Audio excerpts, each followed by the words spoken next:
जपानमधल्या एका माकडाच्या पिलाची कहाणी जगभरात व्हायरल होतीये.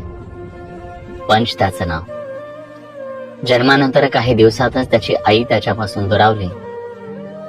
एकट्या पडलेल्या त्या माकडाच्या पिलाला बाकी माकडांनीही स्वीकारलं नाही, झिडकारलं.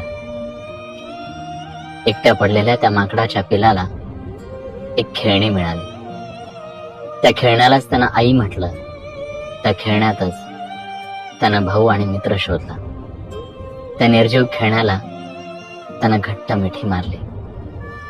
त्याच्या एकटेपणाची ही कहाणी आपल्याला सगळ्यांना एक गोष्ट सांगतेय, ते म्हणजे तुमच्याकडे कितीही पैसा असू द्या, कुठलीही गाडी असू द्या, कितीही फ्लॅट असू द्या, पण जर तुमच्याकडे तुमचा हक्काचा माणूस, त्याचं प्रेम आणि आधार नसेल तर हे सगळं झूट आहे.